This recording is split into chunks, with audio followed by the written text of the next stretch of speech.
Namaste, Om Shanti, and welcome to the IT Wing conference of the Brahma Kumaris IT Yoga Education and Research Foundation. We are living in unprecedented times, a time of change and challenges. We are facing challenges on personal, professional, and societal levels. One often wonders, how do we face these challenges?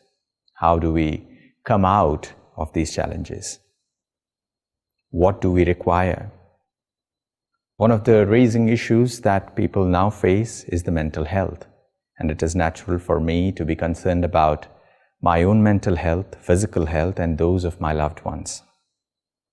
In these times of challenges, how do I build my strength? What are the virtues of resilience? How do I protect the mental and physical health of myself and my loved ones? These are the questions that will be answered in this e-conference, Awakening to the Call of Time.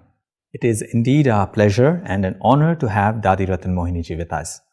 Dadi Ratanmohini ji is the Joint Administrative Head of the Brahma Kumaris.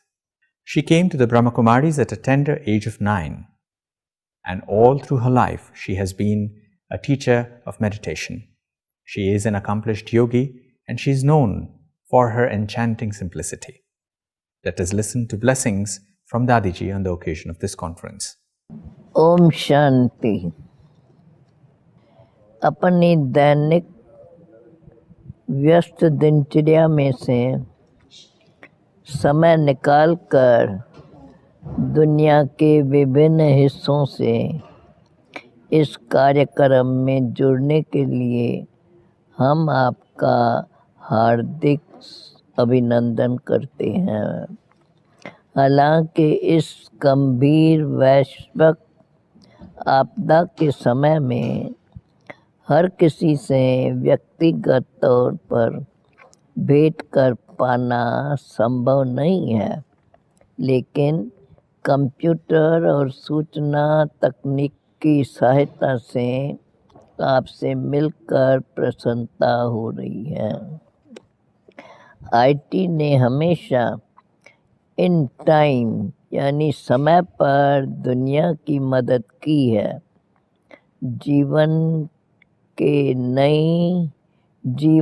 नई चुनौतियों का सामना करने के लिए भी IT हम सभी को तैयार रहने में तत्पर रहा है, और इस तरह यह हमेशा तत्पर प्रगति की आवश्यक सुविधा देता है। ब्रह्मा कुमारीज के लिए भगवान का संदेश और प्रेम सभी तक पहुंचाने में आईटी ने सदैव मदद की है। दूसरी पॉइंट है, जितना दुनिया उथल पथल बदलाव एवं जीवन को अलग दृष्टिकोण से देखने के परिवर्तन से गुजर रही है, उतना ही ये समय है अपने अंदर गहराई से देखकर अपने अंदर अंतरक आत्मा को जगाने, अंदर की आवाज़ सुनकर उद्देश्य सहित जीवन जीने की कला, एक सरल, स्वस्थ और शांतिपूर्ण जीवन जिसे हम योगी जीवन कहते हैं। योगी का अर्थ अपने आसपास के सभी चीज़ों को छोड़कर जंगल में जाना नहीं है, बल्कि योगी का अर्थ है जो अपने मन को कंट्रोल करे और जीवन के विभिन्न पहेलियों को प्राथमिकता देने के लिए एक जागरूक आधार बने, जो जीवन जीने के लिए मौलिक रूप से महत्वपूर्ण है। एक जीवन शैली का निर्माण करना और उसे अपनाना जो सच्चाई, मूल्यों, सिद्धांतों और अनुशासन पर आधारित हो। ऐसी जीवन शैली जो न सिर्फ हमें स्वयं पर नियंत्रण की कला सिखाती है, साथ ही हमें जीवन की सभी चुनौतियों का सामना करने और निराकरण करने की शक्ति और साहस भी देती है। हमें प्रेम, करुणा और एकजुटता की शक्तियाँ प्रदान करती है, जिससे हम अपनी यात्रा में दूसरों की मदद करने में भी सक्षम हो। इस सम्मेलन के अगले 2 दिनों में हमने आपके लिए इन चीज़ों को बेहतर ढंग से समझने में मदद करने के लिए एक कार्यक्रम बनाया है और हमें उम्मीद है कि कार्यक्रम के अंत तक आपके भीतर की व्यक्तित्व शक्ति को फिर से जगाने और हमारे मूल गुणों को समझने में अनेक तरीकों से आपकी मदद करेंगे। इसलिए जैसा कि यह कहा जाता है, जब हमारे भीतर प्रेम और शांति होंगी, तभी हम अपने चारों ओर उस प्रेम और शांति को दे पाएंगे और जीवन में आनंद का अनुभव कर पाएंगे। इसके साथ मैं आप सभी को आपके भविष्य प्रकाशों में सफलता की शुभकामनाएं देती हूँ। हल्के रहो, सहज रहो, तब आप जीवन में सुखी रहेंगे। ओम शांति शांति शांति। Thank you, Dadiji, for your blessings. It was a pleasure having you here with us. To learn the art and science of inner resilience during current times, we need guidance. And today, we have several of these people who are accomplished yogis who have gone through a great deal, who have faced challenges in their face and often done that with a smile on their face. Can we also do it? That's the whole purpose of this conference. On this first day of the IT Wing Conference of the Brahma Kumaris, I welcome you all once again. I take this opportunity to introduce our first speaker to you. Our first speaker is B.K. Charlie. Charles Hoggs is his full name, and he is the coordinator of the Brahma Kumaris activities in Australia. Charles is the national coordinator of the Brahma Kumaris centers in Australia. He has traveled to more than 80 countries and participated in public conferences and the Brahma Kumaris events. He is known for his wisdom and his simplicity, and he will speak about a new way of thinking. Most of us are dealing challenges on the inner front as well. Do we know how to calm our minds? Do we know how to stay positive? Do we know how to create positive thoughts? It requires a new approach, a new way of thinking, awakening to a new way of thinking. It is really my great pleasure to be a part of this online conference, Awakening to the Call of Time. My name is Charlie and I live in Australia. And in my life I've had the great fortune to travel to all corners of this world. And over the past few years, wherever I've traveled, I hear the same song being sung. It's the same chorus everywhere. It seems that people looking at their countries, their cities, their places, they feel it's becoming more and more chaotic, more and more dysfunctional, more and more negative, more and more selfish. And yet at the same time, I'm finding a worldwide awareness that what we see out there is the result of the world in here. The outer world is just a reflection of our inner world.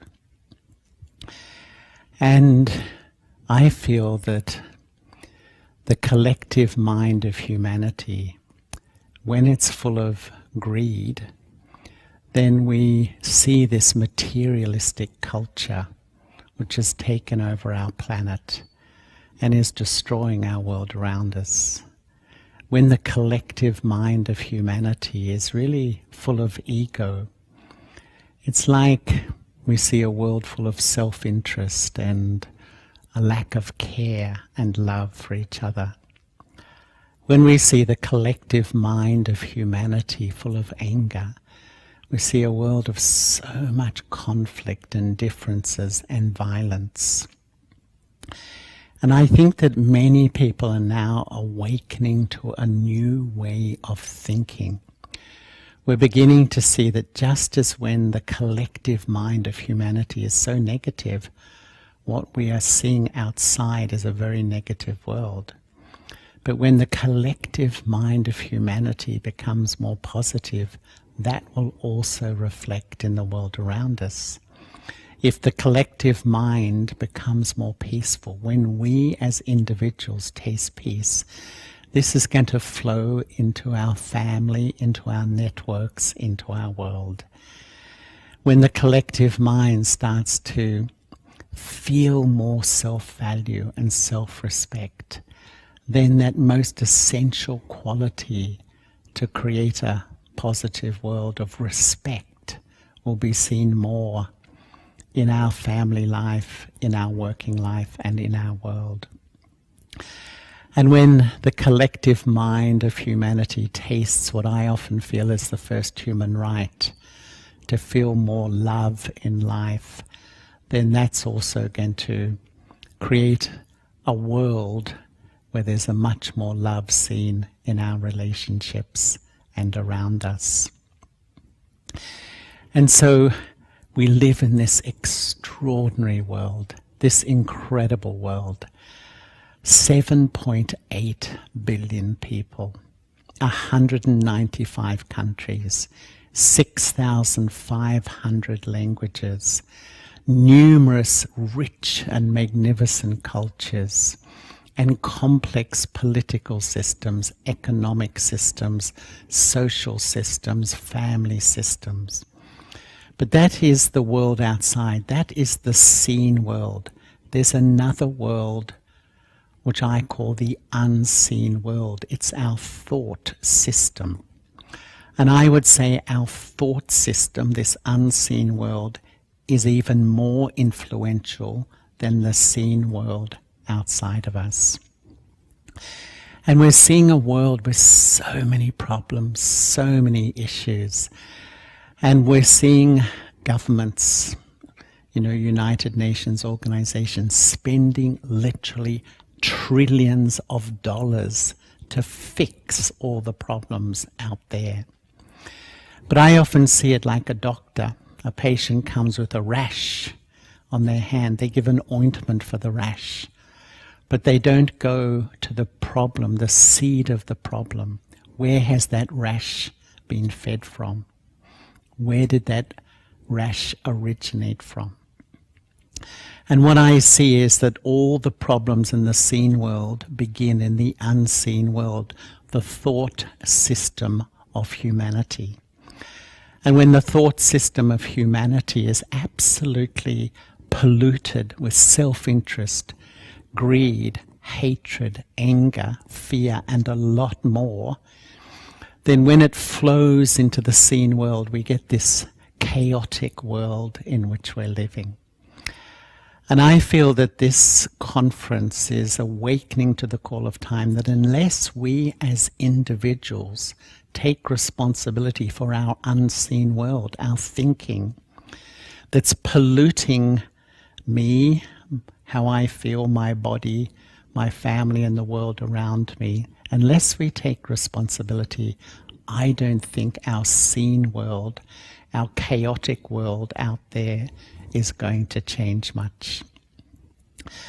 And this is why, I am fascinated by the human mind.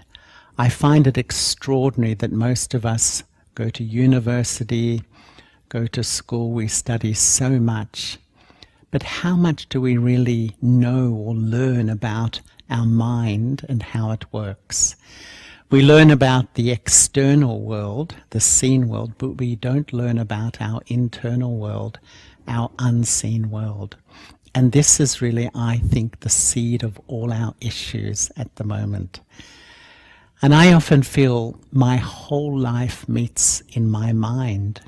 My thoughts, my feelings, my reactions, my memories, my relationships.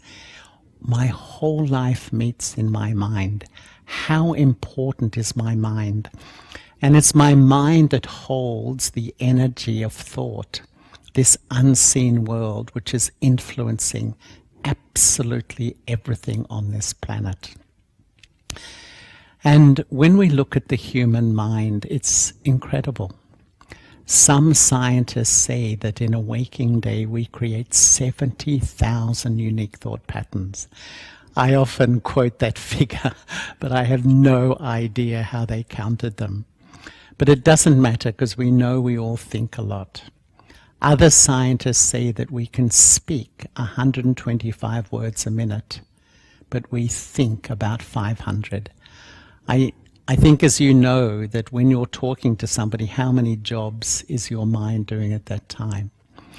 In psychology, they say that the mind is aware on 7 different levels at any given moment.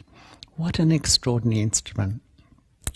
I'm speaking to you, I'm thinking about what I will say next. I'm listening to things happening around me. Your mind processes on so many different levels. And in a way, I think the mind is like a thought factory. It is constantly going 24/7. For your body, you will eat, you will rest, you'll exercise.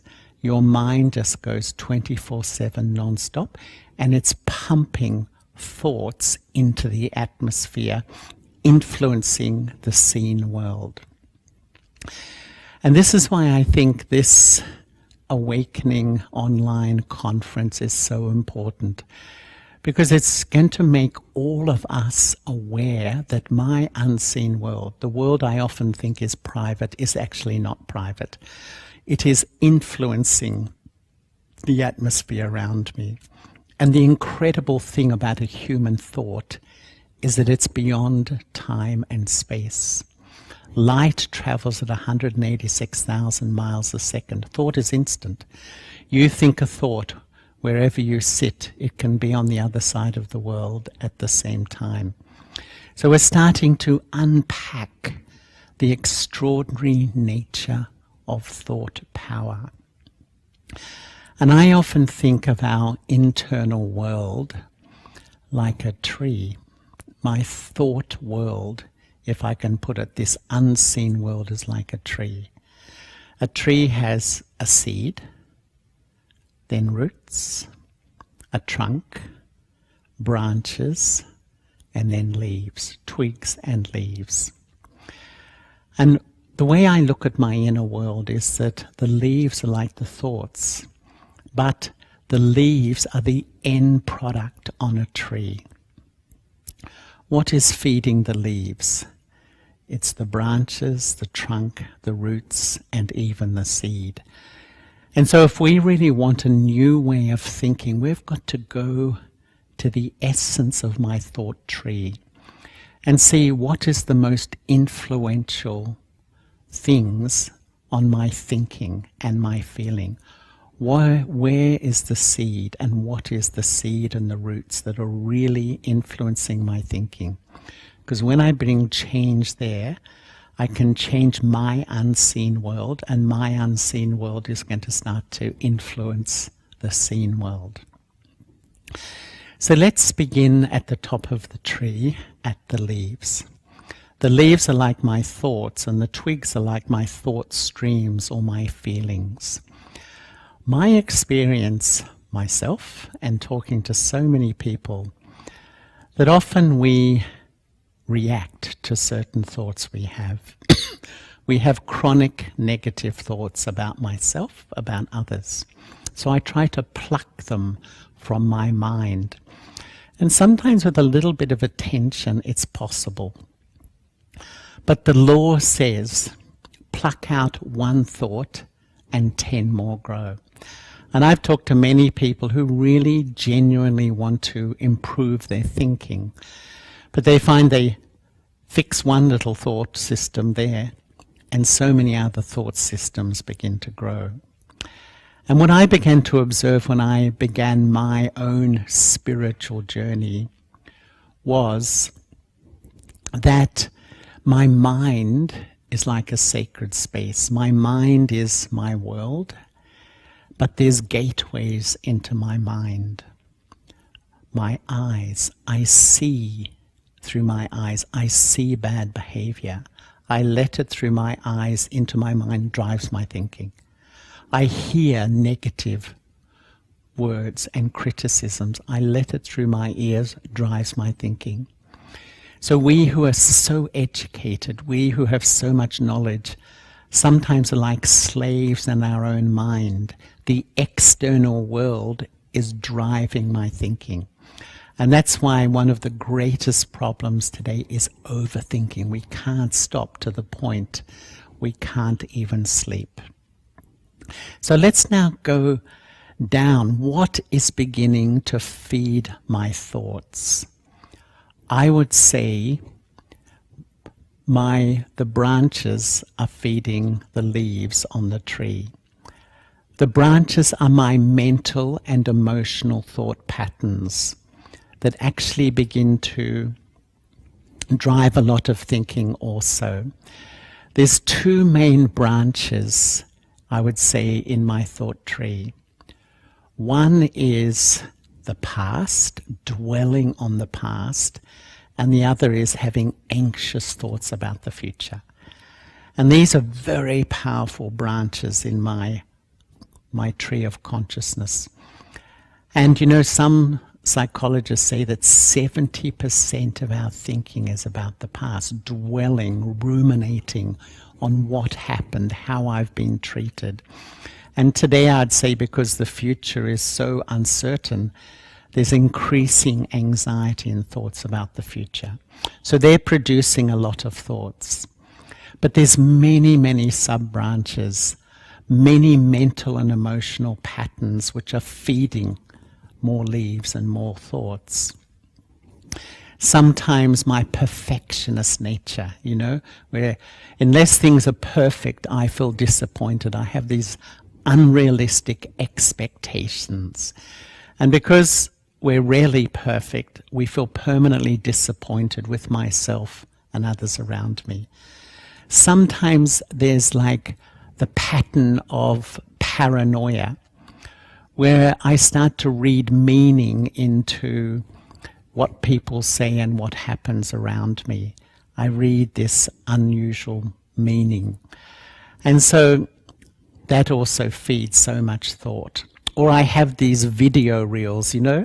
It's like through my third eye, I take a film of my day and all the mistakes I made and the failures I had. You know, it's recorded in my memory track, or even other people.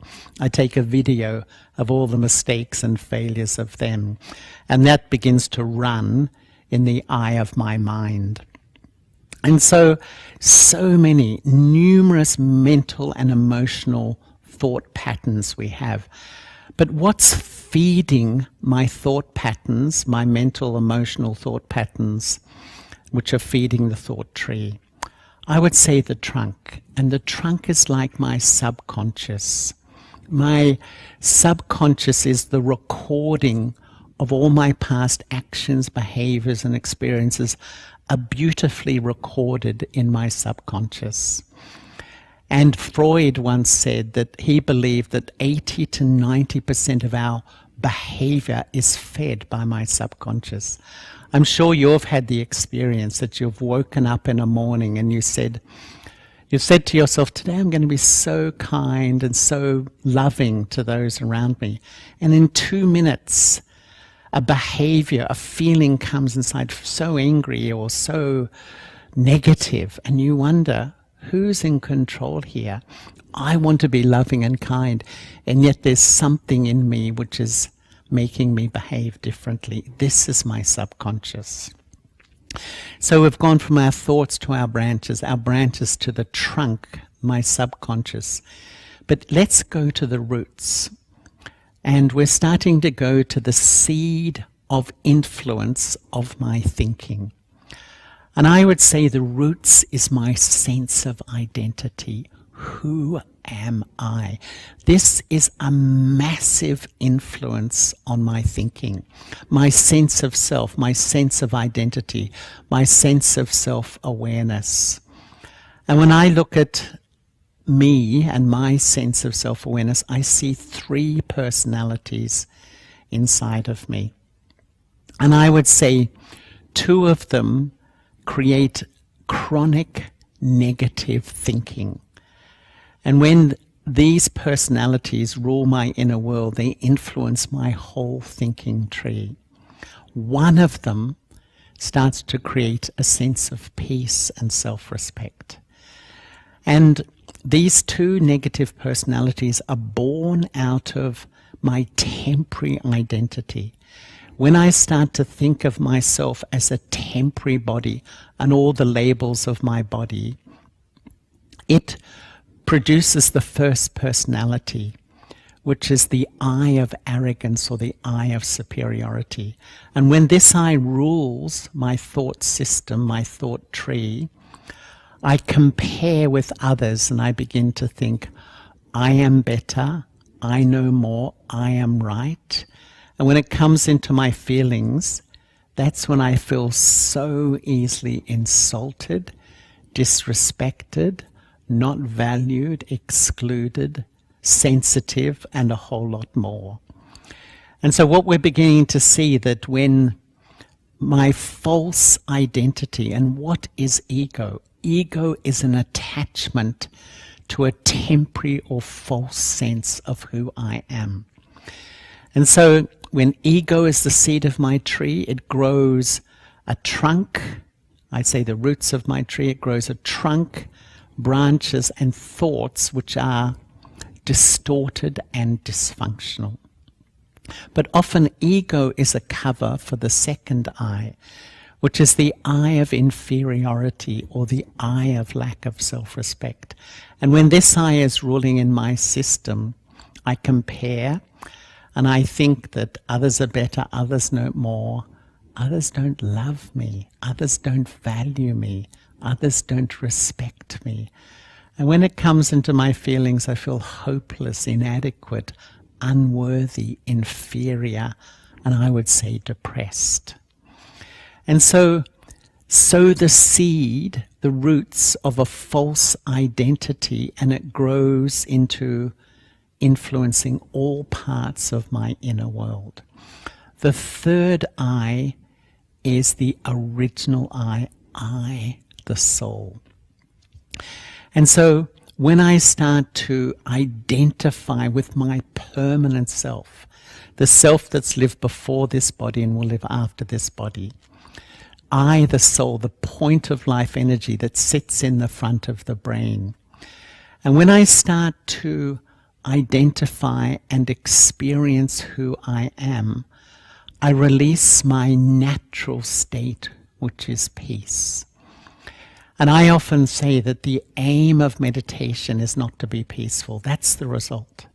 The aim of meditation is to know and experience who I am. Install the right identity in the roots of my thinking tree, and it's going to influence my whole tree with a lovely, calm, peaceful, and pure quality of energy. But let's even go to the seed of the tree. The seed which influences the roots, the trunk, the branches and the leaves. And I would say that is love and belonging. And love and belonging is crucial to healthy thinking. And I feel that there's 3 sources of love in life.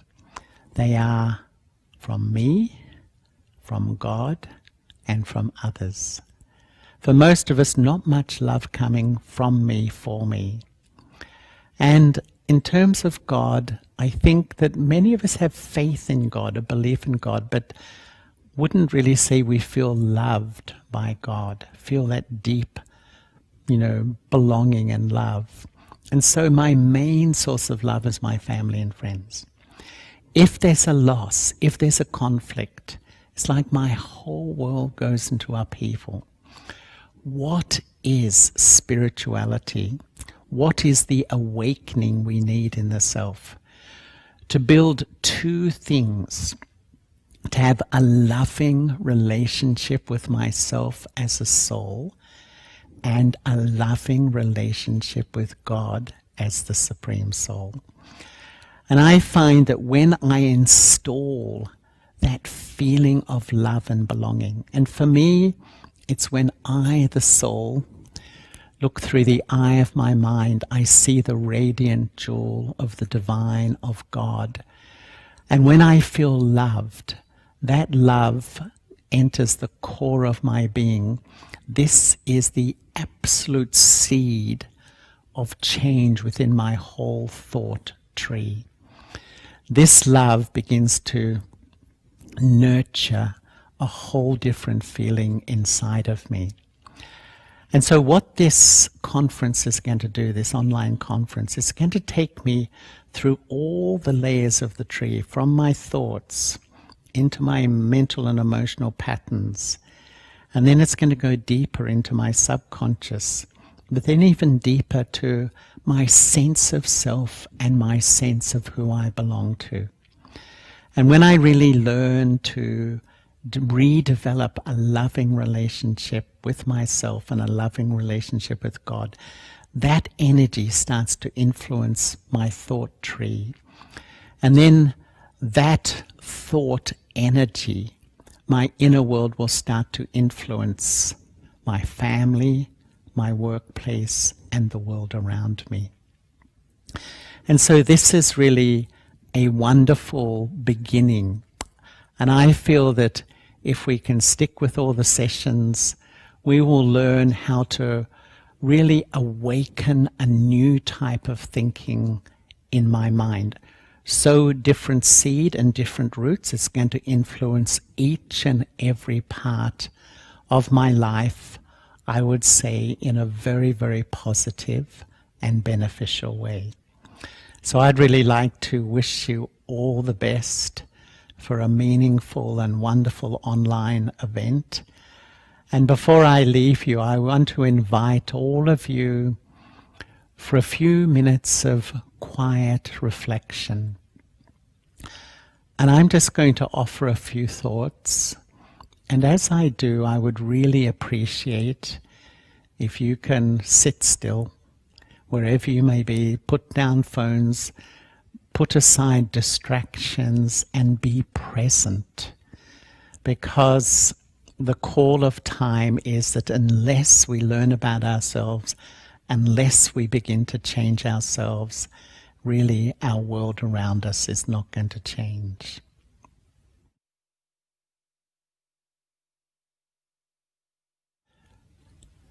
So let us sit very quietly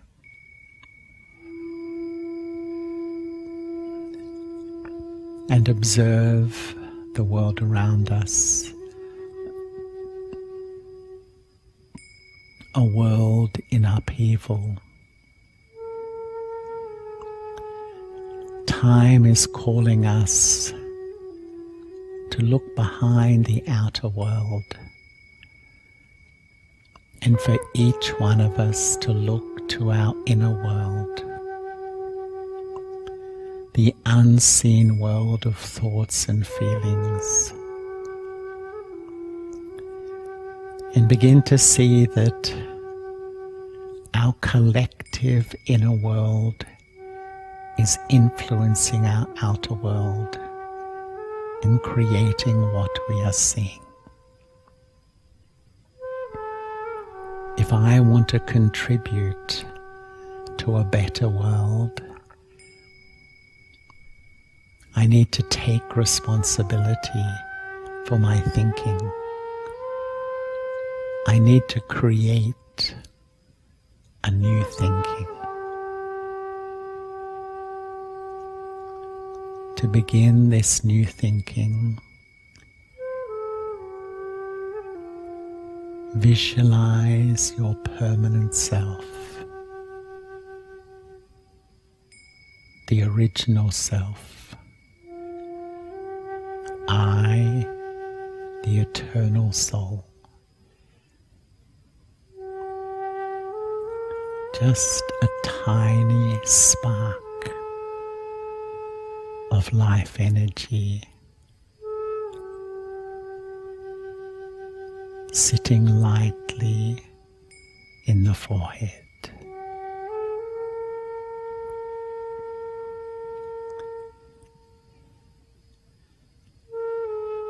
In this position of sovereignty in my inner world,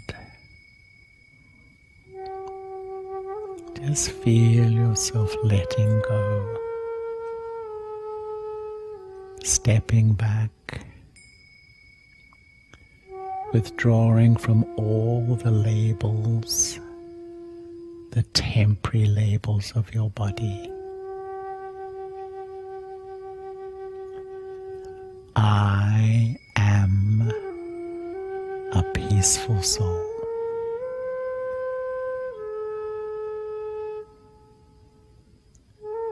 Feel yourself lighter and lighter in the forehead.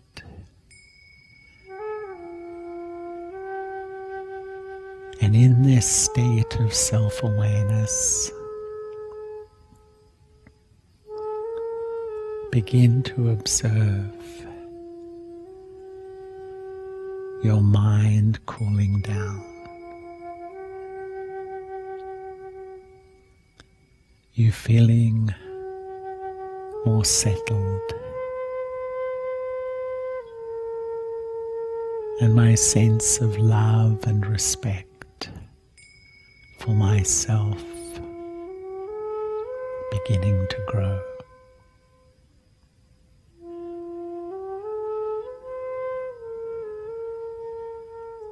When I sow the seed of self-awareness, it influences my thoughts. My thoughts cool down. And in this state of peace, I sit in front of the divine. I sit in front of God and allow myself to be loved.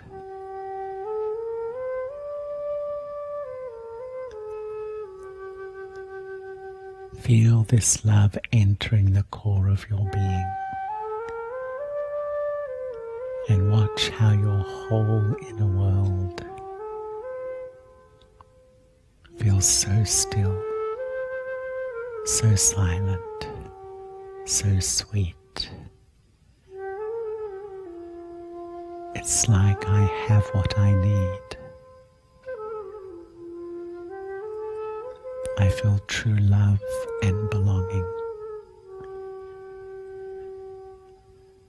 The more I live in this place of self-awareness and connected to the lover of the soul, the Supreme, my whole thought energy becomes more positive, more pure, more light. And this thought energy influences my health, influences how I feel, influences my family relationships, and influences the world around me. This is now the call of time to change my thoughts, to contribute to a better world. Thank you so much, Charlie, for those insights. Think slow, think less. Seems possible, isn't it?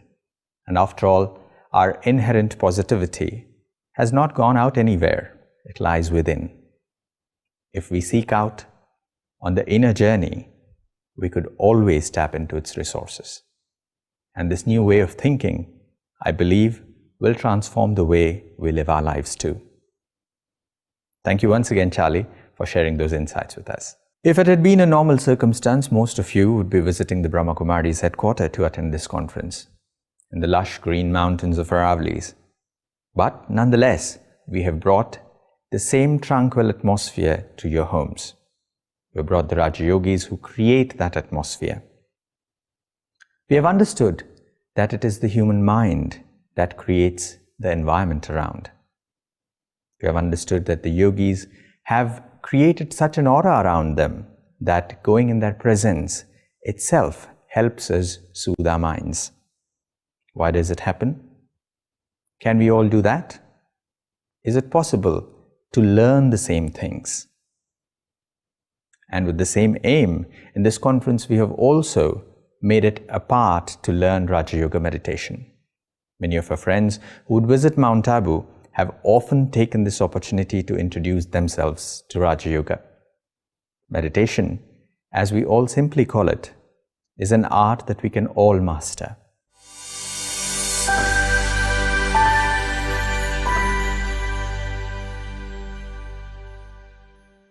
My name is Surinder Payal and I work with IBM. Let me share my experience with Brahma Kumari.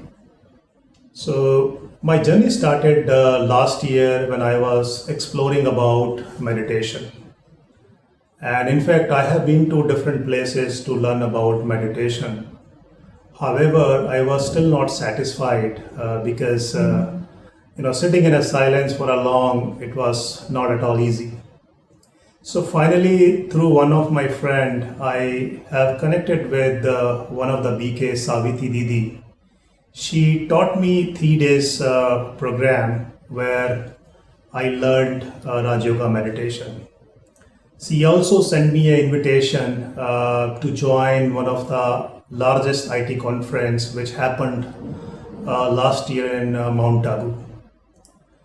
So I was so lucky to join IT conference in Mount Abu because I got an opportunity to directly hear from multiple spiritual leaders like Balabhai, Surajbhai, Shivani Didi, Aruna Behan, and of course some other spiritual leader.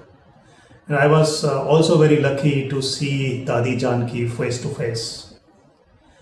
So during the session, I learned multiple things. The first thing I learned is Raj Yoga meditation. And trust me, this is one of the easy meditation which anybody can do. It is a great way to directly, connect with the supreme power. So apart from that, during the session, I also learned about power of subconscious mind. I also learned about neuroplasticity, and thanks to Balabhai for that session. I also learned about how to manage your anxiety, your negative thoughts. I got more clarity on karmas. So net, it was a very, very fruitful session for me. And after coming back to home, the first thing I did is I started my Raj Yoga meditation. And I still do it almost every day. if for some reason I miss it, I still don't forget to use 1-minute traffic control, which is very, very useful. Apart from that, I have got multiple benefit. So professionally, there are a couple of benefit I got. My productivity got increased. I have more clarity with respect to my work. And of course, I stay very calm whenever there is a tough situation, be it personal or professional. And also through this session, I have also brought changes in my food habit. So one thing I did is I left eating non-vegetarian. So eating non-veg is a kind of a big decision for me, and thanks to Shivani Bhan for explaining about the entire science. And of course my sleep habit is changed, my food habit is changed. In fact, whenever we prepare food for our family, we don't forget to play any spiritual song. We don't forget to charge water. So these are small things which I brought into my daily practice, and trust me, there are a lot of benefit. And with respect to health, there are two benefit I have seen. The one is there is a drastic improvement in my blood pressure, which is more stable, under control. And it used to be very high. And in terms of overall health, I can feel I'm more energetic.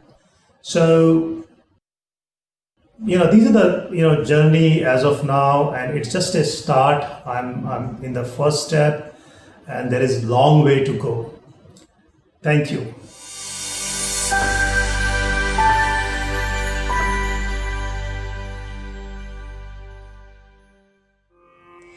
योगी जीवन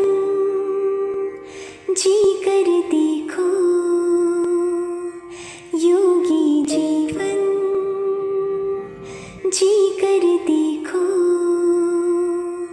तन मन शीतल बन जाएगा, तन मन शीतल बन जाएगा, योगी जीवन जी कर देखो, योगी जीवन जी कर देखो। बुद्धि ईश्वर से जुड़ जाए, योग वही कहलाता है। सुख हो या दुख दोनों में ही योगी सदा मुस्काता है। मन को ईश्वर में लगा दो, नया जीवन मिल जाएगा, नया जीवन मिल जाएगा, योगी जीवन जी कर देखो। योग है सच्ची सुख की चाबी, सुख से सदा भरपूर करे। निर्मल काया मीठी वाणी, कर्म अपने ऊंच बने। राजयोगी बनकर देखो, सबके प्यारे बन जाओगे, सबके प्यारे बन जाओगे, योगी जीवन जी कर देखो।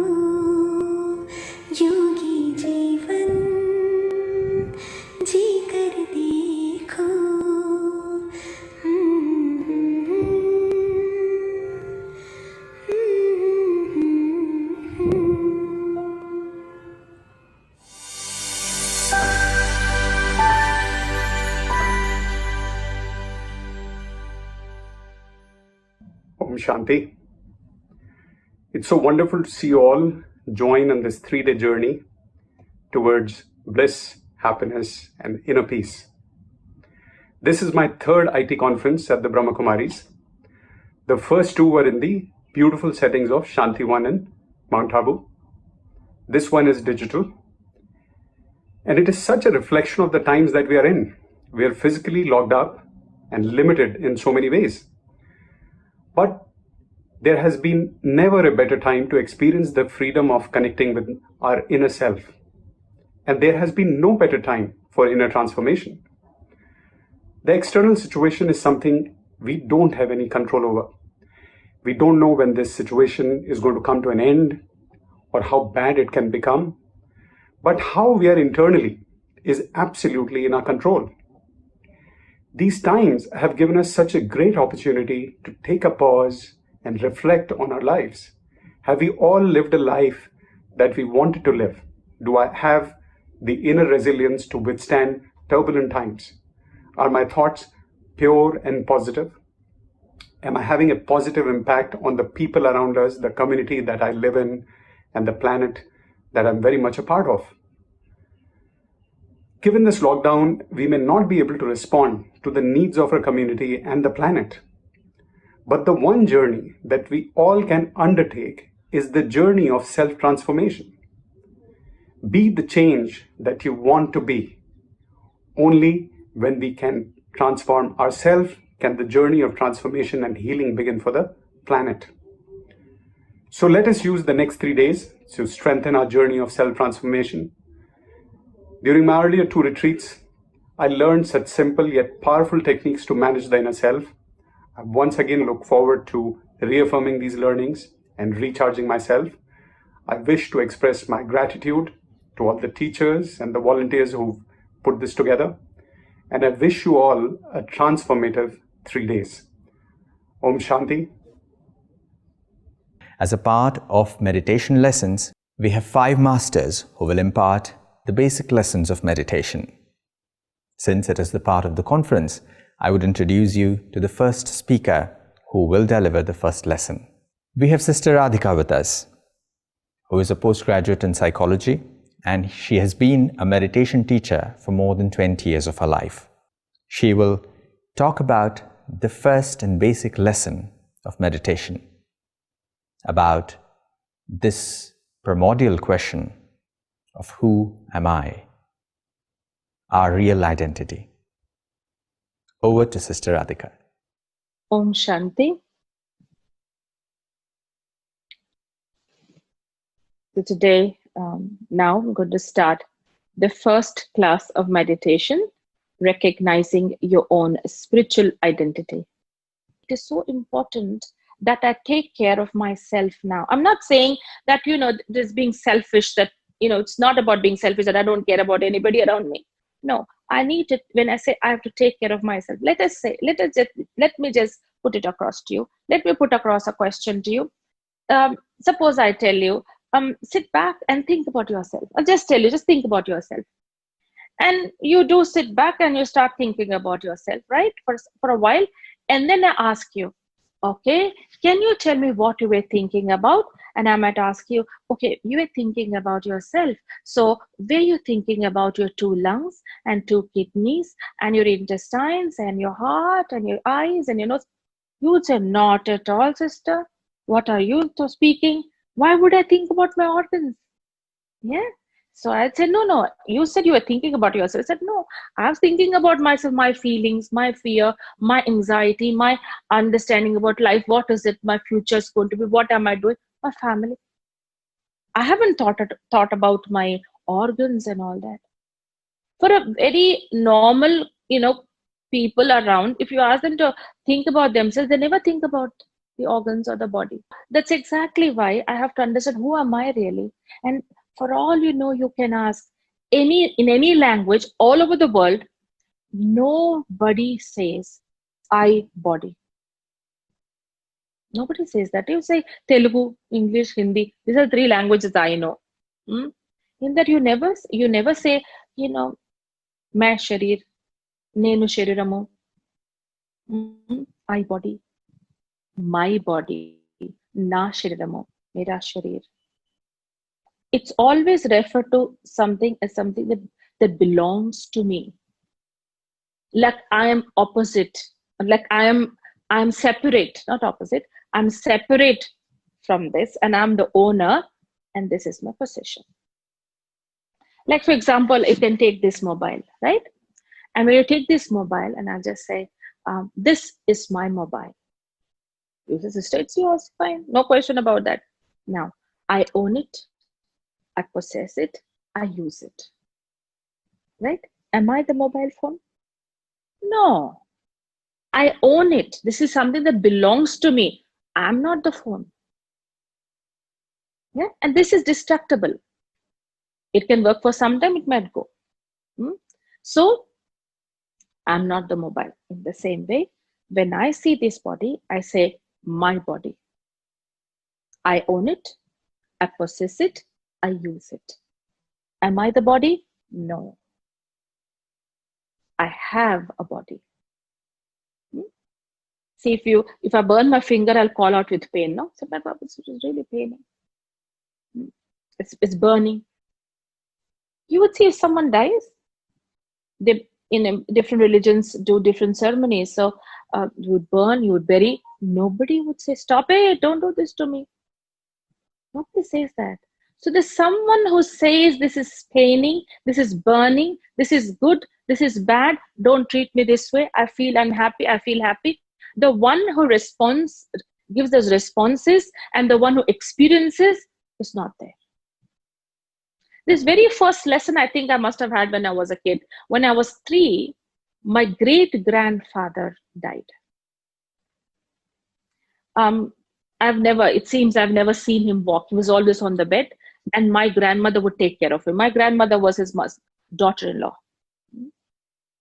It seems when he died, the ceremony had not begun. They haven't taken him and placed him wherever he had to be placed. All that ceremony had not begun. But my grandmother was crying and crying.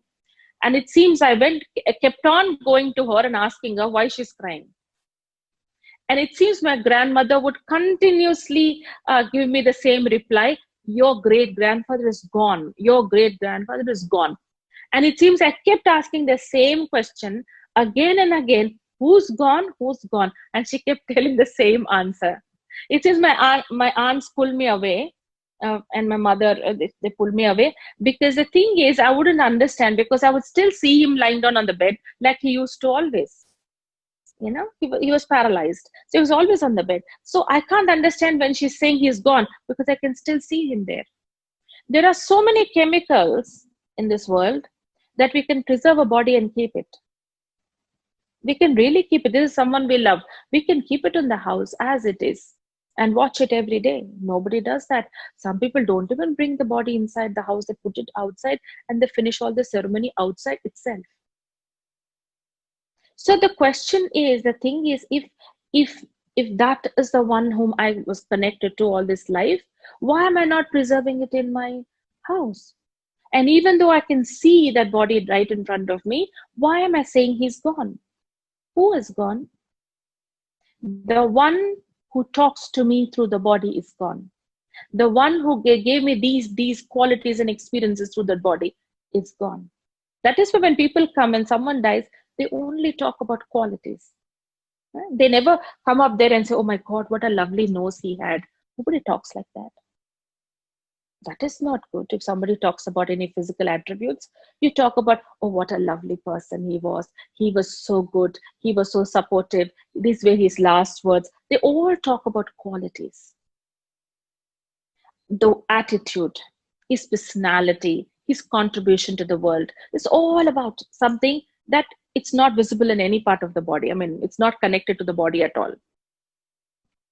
And that's exactly why you can't do any surgery or you can't give any medicine to any part of your body so that you can think great, feel great, and do great.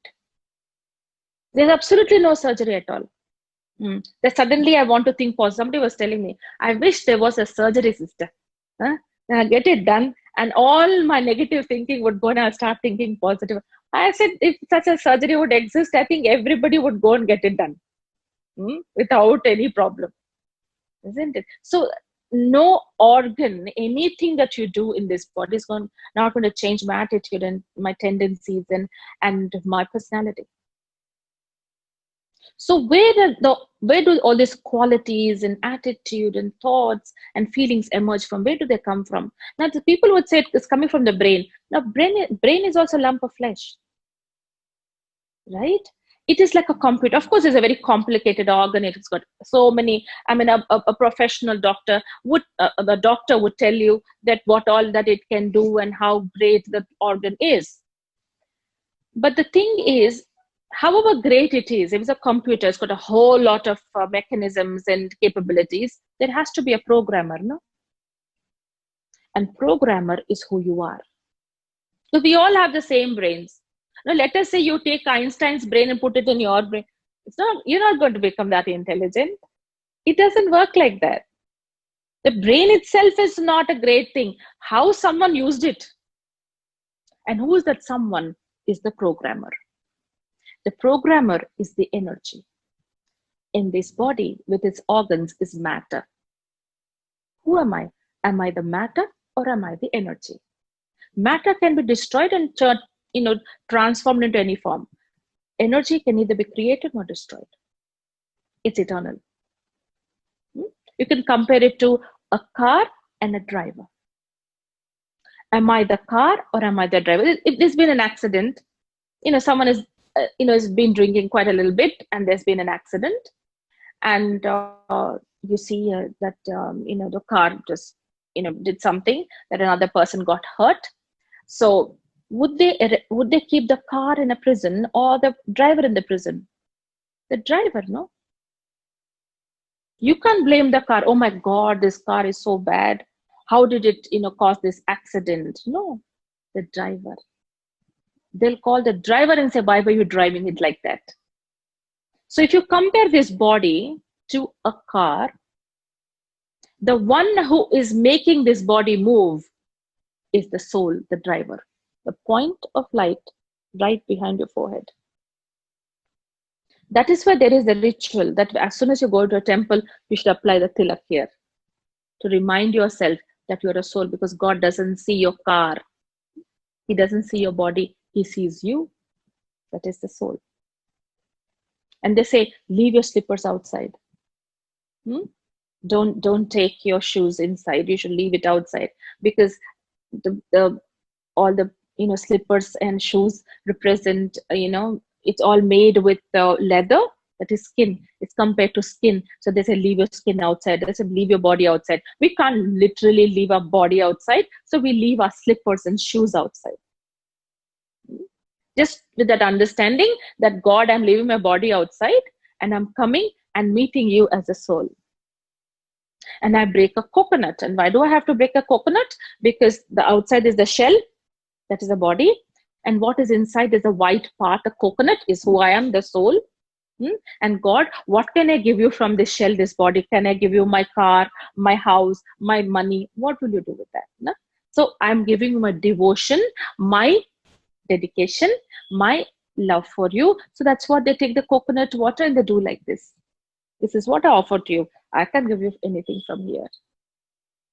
So this whole understanding that I am a soul. I don't have a soul. I have a body, but I am a soul. This is the whole meditation stands on this premise that I am a soul. The first step, I am a soul. I don't have a soul.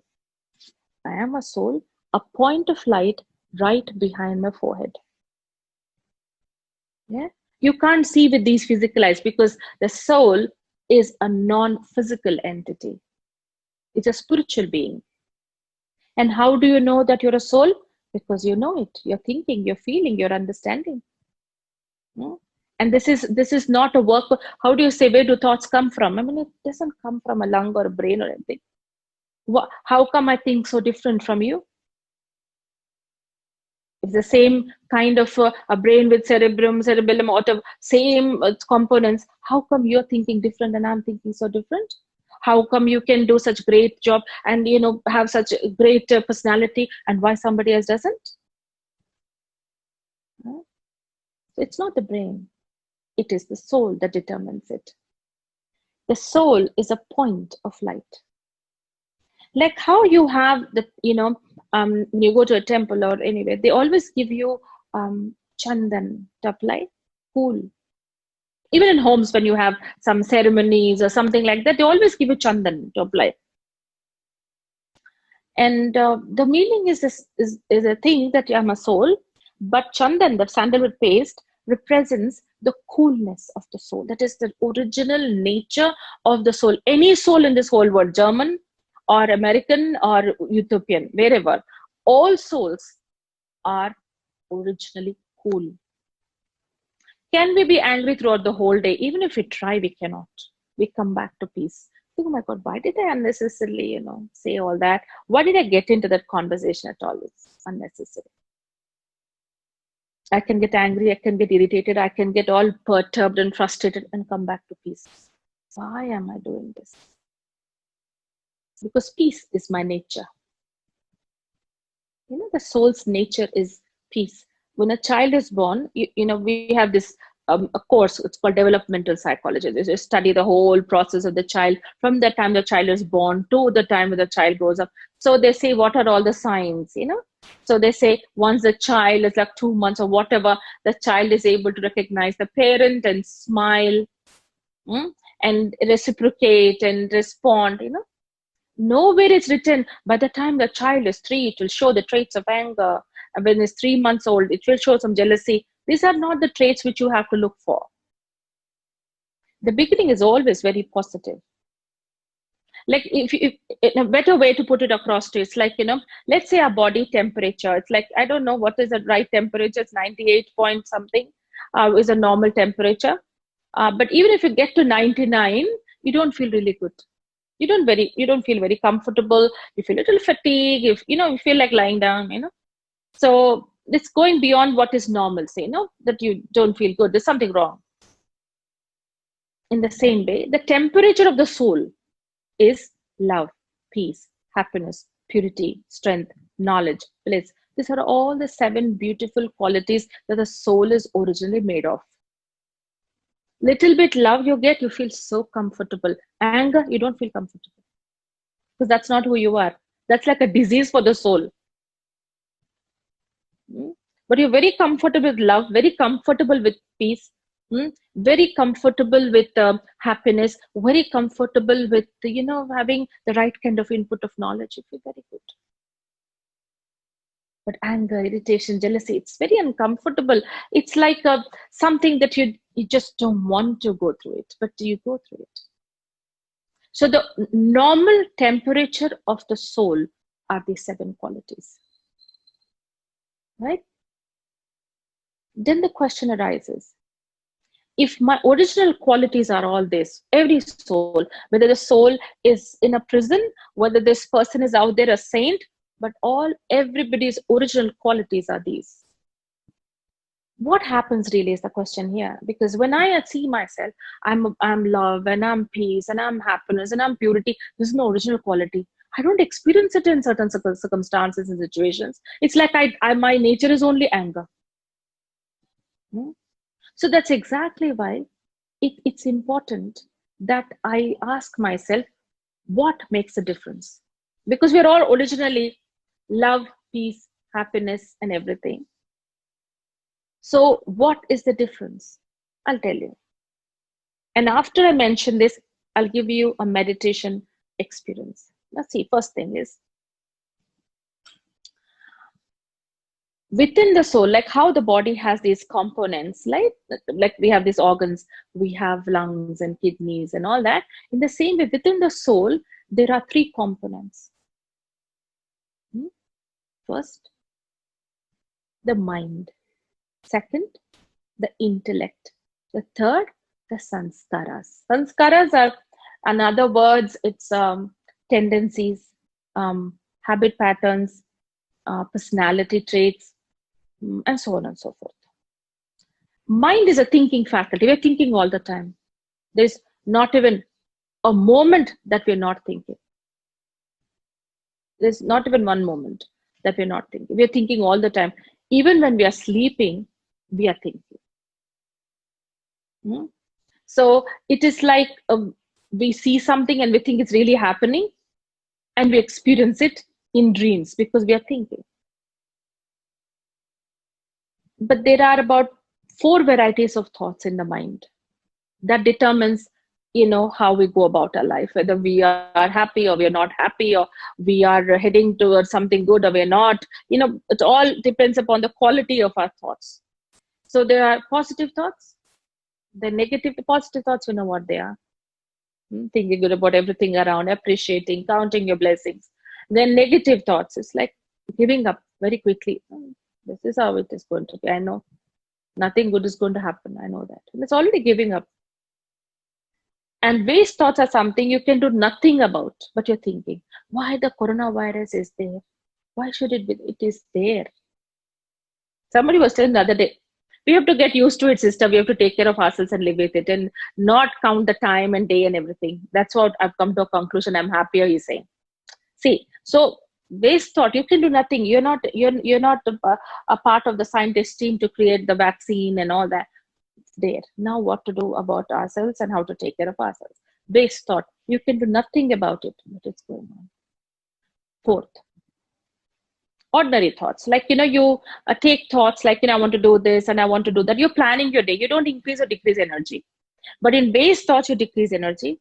Negative thoughts, you decrease. Immediately you decrease energy. So much that, even, somebody was telling me, sister, I lose so much in my thoughts. I get lost in my thoughts in such a way that there's no energy in my body. I don't feel like going up and getting things done. I've lost enthusiasm because of these thoughts. 80% of our day goes in waste. Mostly thinking about things we can do nothing about. Nothing we can do. But we're thinking, why is he like that? Why is she like this? Why did it happen like that in the past? I shouldn't have done that. I should have done this. So all these different thoughts, come in the category of waste. And this decreases energy gradually, and 80% of the day goes in that. And negative thoughts immediately, but it's not like always we have negative thoughts. The more the negative thoughts, the more the depression. The more the waste thoughts, the more the anxiety. Right? So all these thoughts in the mind enter the intellect, the buddhi, that makes a decision. Should I do this? Should I not do this? Should I like it? Should I not like it? So the intellect decides. Whatever the quality of thoughts you send to the intellect, accordingly it gives you a decision, and so that you come into action. If your thoughts are all negative, the decision is also negative. Let us say you just gone to a get together and we're just sitting there. I'm just sitting there, and I look at somebody and I think, oh my God, look at the way he's standing. But this is not right, the way he's standing. And then after a while he's sitting. Oh my, look at the way he's sitting. Oh my God, look at the way he's talking. Oh my God, look at the way he's eating. Oh my God, he has no manners. So everything I'll take into consideration, and I don't like anything about him. And you're feeding this information to the intellect, these thoughts. The intellect has to make a decision now. The intellect says, I'm not going to, talk to this person. Even if someone introduces that person to me, I'm going to ignore this person because I don't like this person. You've already decided. So the person is being introduced, you ignore and you look away. This happened first time, the second time, third time, fourth time, another party, another get together, another place, another way. And everywhere you go, this is the same thing. You don't like this person, you don't like that person, and so many attitudes towards so many people. And eventually what happens is that, let us say this has been going on for a period of time. And now somebody comes up and says, hey, let's go. Let's have a new year, some get together. Come on, let's go. I said, I'm not coming. What do you mean you're not coming? You don't want to come? No. Why? All are terrible people. All are terrible. All are terrible people. I don't want to interact with anybody. So you become very, very antisocial. It's like, I don't want to mingle with anybody. I don't want to talk to anybody. I don't want to greet anybody. I don't want to do anything for anybody. So this becomes what you call, it's a sanskar. This is called a personality trait. When you keep repeating a particular action again and again and again, it becomes a habit pattern. And when it becomes a habit pattern, you can't just cut it off from your life. It's just a part of you, a part of your personality. And they are good sanskaras, they are bad sanskaras also. They're very good sanskara. People are very generous and very loving, and they connect to people with a lot of respect. So there are a lot of good qualities also which are good sanskaras. Some we get from our parents, some we get from by practicing it, and some we get from the past. So these are the sanskaras which dominates the mind eventually.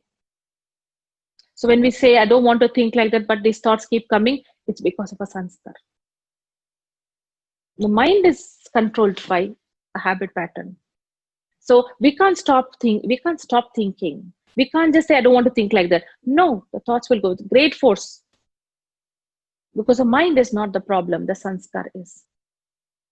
Till that sanskar is not, it is there, I'm bound to be affected. I'm bound to get troubled. I'm bound to think in a certain way. Let us say there is a particular office and a department, and there is a boss. The boss comes and shouts at 4 people at the same time with the same intensity for the same reason. Would all 4 of them think in the same way when they're blasted in front of everyone? One person would think, what happened to him today? He was fine till yesterday. What happened to him? He just comes and screams crazy in his life. I don't know, forget it. Let him say what he wants. I don't care. This is the first person is thinking like that. The second person is thinking, what does he think he is? Who does he think I am? Why do I have to put up with this nonsense? I'm going to quit this job today only. This is the second. Third, everything wrong happens to me only. I am the one who suffers, and I have to go through all this, and I don't know why I'm so unlucky. And he can have a sleepless night, and the same words what the boss had said is ringing in his mind all through the night. The fourth one is thinking, where did I go wrong? What was that mistake? How to rectify it? How not to do it again? So that there's 4 people and 4 different types of thinking on the basis of their own sanskaras. So the thoughts are different because of a sanskar. So the whole aim of meditation is I need to relax. I don't want to, bog down my intellect and mind with all these thoughts. What do? I have to change my sanskar system. How can we change a sanskar? That's a strong habit pattern. How do we do that? The thing is, our original quality is love, peace, and happiness. You don't have to learn it. Somebody was telling, sister, in my whole life, I've never had a relaxed sleep, he said. I said, never, sister, never a relaxed sleep I've had. Very disturbed sleep I've always had. So I asked him, have you seen a baby, like a 2-3 month old, just infant, like how they sleep? Sister, yes, exactly. That is what I want to sleep at least once in my life. I said, brother, were you never a 3-month or a 2-month-old? Were you never? He said, yes, sister, I was. So you must have slept like that, no? I said, yeah, you have to go back. Meditation is to go back to what you were. You're not going to go pick up peace from somewhere. That is who you are. The very first consciousness that we begin with this whole understanding of today, that I'm a soul, I start with that understanding and building my consciousness. I am a peaceful soul. I start from there. 3 exercises. I'm a peaceful soul 7 times. At least 4 people you see them as souls, and give good wishes to everyone, and then go to bed today. You want to give to the whole world, lovely. It is lovely. That's what we do. To the whole world, all those who are going through coronavirus, their relatives, their friends. It's just not the person who's going to leave the body. The relatives are suffering. They can't even see them. And all the doctors who are just fighting it. And all those people in front line. For everybody, you send good wishes today. It will be lovely, because what you can wish for will reach them. It will protect them also. Sit back, relax yourself.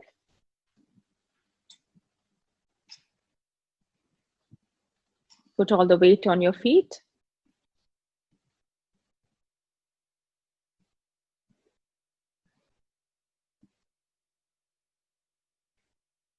Collect all your thoughts gently. If your mind wanders somewhere, bring it back gently.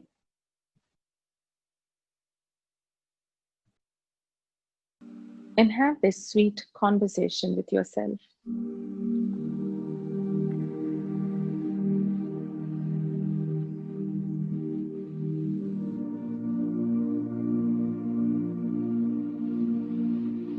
I take out this time to talk to myself.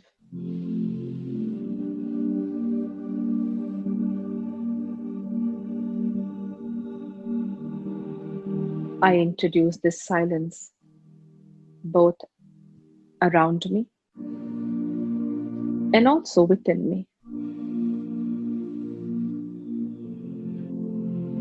Around me, there are no sounds, and within me, there are not too many thoughts.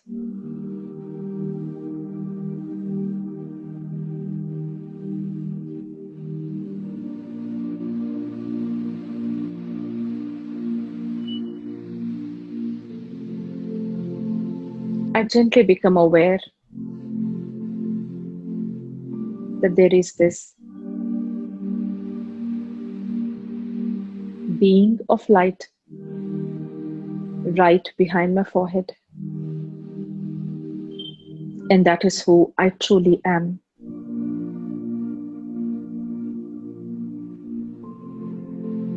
And this light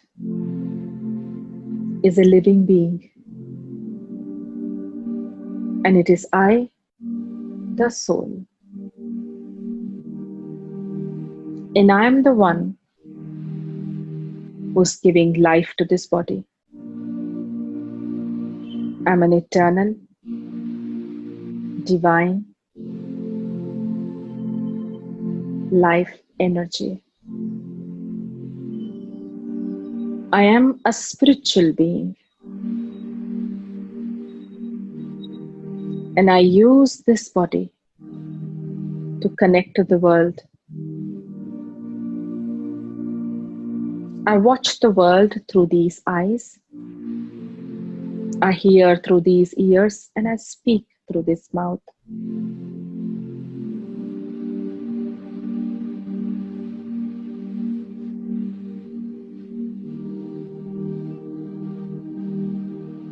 I am a peaceful soul, a loveful soul,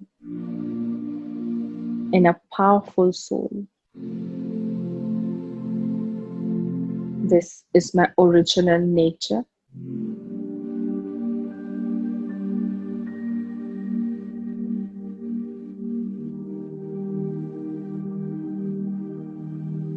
And each and every one around me are all souls.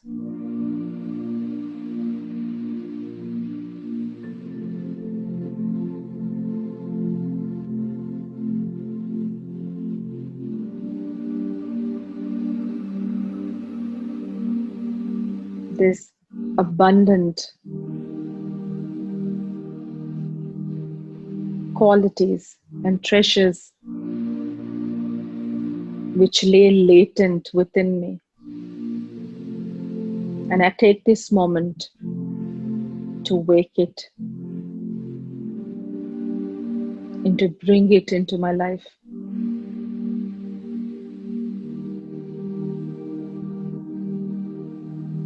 I bring into my awareness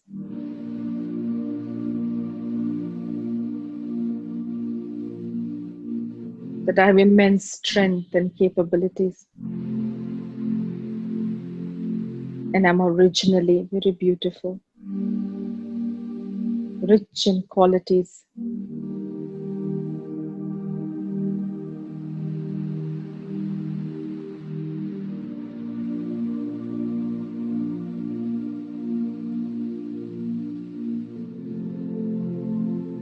I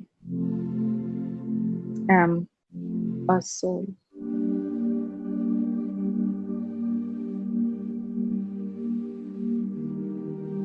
Om Shanti. Om Shanti. Om Shanti. Thank you, Sister Radhika. And I believe she has given a new introduction to ourselves, a new introduction to our real self, the introduction to the soul. Once we know our real identity, it becomes easier to connect to one's own self. And after all, we can only connect to those whom we know. Otherwise, there would be a disconnect. And I believe this first lesson of meditation would help you to connect with your own self. Thank you so much for joining in on the first day of the IT Wing conference of the Brahma Kumaris.